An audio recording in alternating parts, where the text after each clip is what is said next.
బతుకమ్మ సంబురాలను తెలంగాణ ఆడపడుచులు ఘనంగా జరుపుకుంటున్నారు. బతుకమ్మ దసరా వేడుకల సందర్భంగా చేసుకునే ప్రసాదాలు, పిండి వంటల్లో భాగంగా బియ్యం ముద్దలు ఎలా చేయాలో ఇప్పుడు చూద్దాం.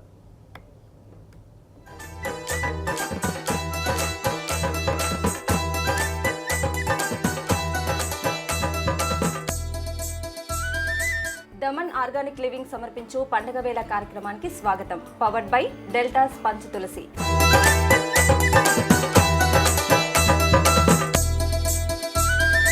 తెలంగాణ ఆడపడుచులు ఎంతో ఇష్టంగా ఎదురు చూసే బతుకమ్మ పండుగ వచ్చేసింది. మరి ఇవాళ 3వ రోజుకు చేరుకుంది. 3వ రోజు ముద్దపప్పు బతుకమ్మకు సంబంధించి మరి ఎలాంటి నైవేద్యం పెడుతున్నారు సావిత్రమ్మ గారిని అడిగి తెలుసుకుందాం. అమ్మ చెప్పండి, ఇవాళ ఎలాంటి నైవేద్యం పెడుతున్నారు? 3వ రోజు బియ్యం వేయించుతారు. వేయించి పిండి బట్టి దాంట్లో పంచదార వేసి కొంచెం నీళ్లు పోసి కలిపి చిన్న చిన్న ఉండలు చేసి 3వ రోజు నైవేద్యంగా చిన్న ముద్దలు చేసి పెడతారన్నమాట. మరి స్టార్ట్ చేసేద్దామా? స్టార్ట్ చేసేద్దాం. ఫస్ట్ బియ్యాన్ని వేయించి ఆ తర్వాత పిండి పట్టించినాము. నీళ్లు పోసి కలపడమే ఈ రోజు ముద్ద. 3వ రోజు దీంట్లో సరిపడేంత పంచదార పౌడర్ వేసుకోవాలి. సరి కాకుండా కొంచెం ఎక్కువ బియ్యం పిండి చక్కెర పొడి రెండు ఇట్లా మిక్స్ చేసుకొని ఇందులో కొంచెం వాటర్ వేసి కలపాలి. మనకి ఇలా ముద్దగా వచ్చేటట్టు జాగ్రత్తగా వాటర్ వేస్తూ అలా చూసుకుంటే కలపాలి.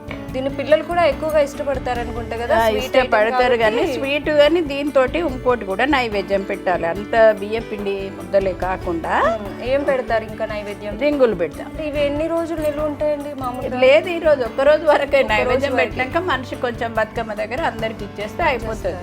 స్టాక్ ఉండు కాదు ఇవి.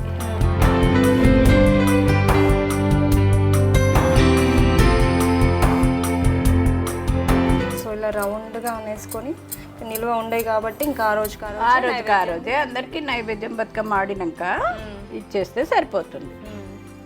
ఆ కాలంలో బతుకమ్మలు చాలాసేపు ఆడేవారు. అంటే ఎప్పుడో సాయంత్రం పెట్టేసి ఒక ఊర్లో ఒక వాడ దగ్గర పెట్టేసుకొని అప్పట్లో చాలాసేపు ఆడేవారు. కానీ ఇప్పుడున్న బిజీ షెడ్యూల్లో కాసేపు ఆడితేనే అసలు అమ్మో అంటున్నారు కదమ్మా. ఎలా అనిపిస్తుంది అట్లాంటి చూస్తే? అసలు పాట చెప్పాలనిపించేది అట్లా చేస్తే. వాళ్ళు పాట చెప్తే కూడా పాడారు పిల్లలు. ఓకే, మనకి రెడీ అయిపోయినట్టేనా? అయితే అయిపోయింది. సో బియ్యం ముద్దలు రెడీ అయిపోయాయి, చూస్తున్నారు కదా ఎంత టేస్టీగా ఉన్నాయో. తర్వాత చూద్దాం. బతుకమ్మకి నైవేద్యంగా సమర్పించిన తర్వాత దీని టేస్ట్ ఎలా ఉంటుందో చెప్తాను.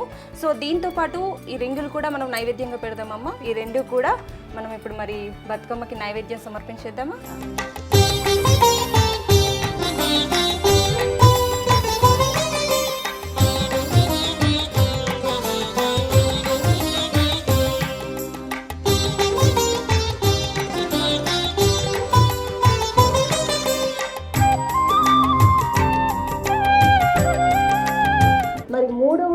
మనం ముద్దపప్పు బతుకమ్మకి నైవేద్యంగా తయారు చేసిన ఈ బియ్యం ముద్దలు తినడానికి రెడీగా ఉన్నాయి. మరి ఈ బియ్యం ముద్దలు ఎలా ఉన్నాయో టేస్ట్ చూసి చెప్తాను.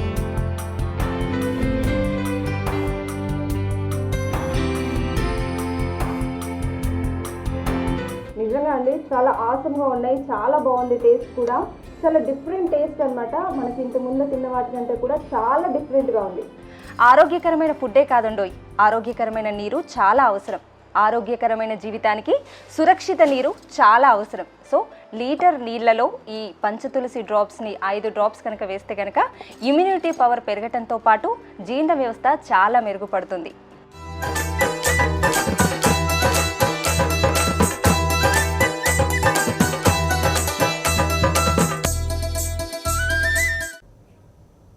రెండవ రోజు అమ్మవారు బాలా త్రిపుర సుందరి దేవిగా భక్తులకు దర్శనమిచ్చారు. దసరా నవరాత్రి ఉత్సవాల సందర్భంగా అమ్మవారికి రకరకాల నైవేద్యాలు సమర్పించారు. అందులో ఒకటైన పులిహోర ఎలా చేయాలో ఇప్పుడు చూద్దాం.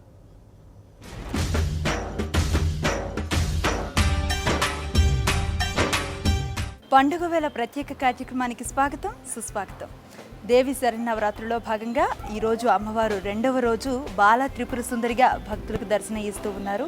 ఈవేళ అమ్మవారిని లేత గులాబీ రంగు చీరతో అలంకరించున్నారు. అలాగే అమ్మవారికి చక్కటి నైవేద్యాన్ని కూడా నివేదన చేయడానికి మనం సిద్ధంగా ఉన్నాం. మరి ఈరోజు ఏ నైవేద్యం నివేదన చేయాలో షెఫ్ని అడిగి తెలుసుకుందాం. షెఫ్ గారు, ఈరోజు నివేదన ఏ నైవేద్యం అండి? పులిహోర. పులిహోర, చింతపండు, చింతపండు పులిహోర. సరే, మరి ఈ చింతపండు పులిహోర నైవేద్యానికి ఏమేమి అవసరం అవుతాయి ఇంగ్రీడియంట్స్ ఒకసారి చెప్తారా? ఆయిల్, చింతపండు, కరివేపాకు, పచ్చిమిర్చి, ఎండుమిర్చి, పసుపు, మినపగుళ్ళు, శనగపప్పు, ఆవాలు, పల్లీలు, తగినంత సాల్ట్, రైస్. సో ఆల్రెడీ ఉడకపెట్టి పెట్టుకున్న అన్నం పక్కన ఒక కప్లో రెడీగా ఉంచాం. ఈవెన్ చింతపండు ఆల్రెడీ గుజ్జు తీసి ఉంచారా? అవునండి. రైట్. మరి ఎలా ఈ పద్ధతి ఎలా చేసుకుంటాం?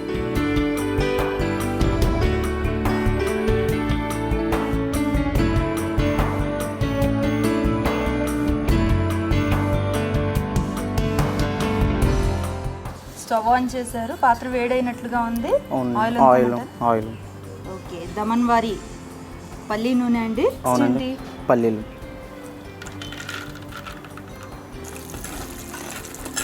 కొంచెం ఎగాక పచ్చిశనగపప్పు, మినపగుళ్ళు.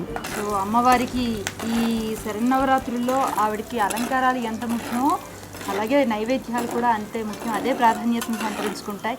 నెక్స్ట్ ఏం కావాలి? ఆవాలు, ఎండుమిర్చి.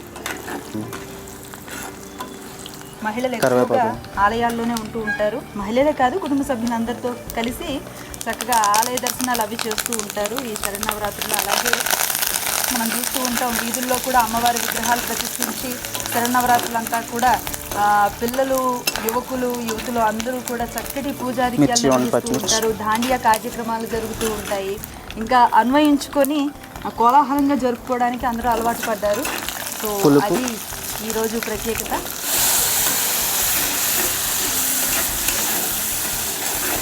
పసుపు, సాల్ట్, 1 స్పూన్ చాలు అన్నమాట. రైస్.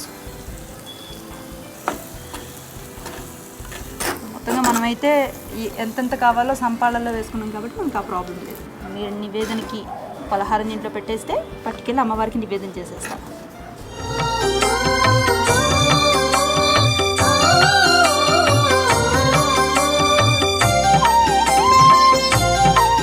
అమ్మవారికి నివేదన చేసిన నైవేద్యం మరి ఈ రుచి ఎలా ఉందో నేను కూడా చూస్తాను.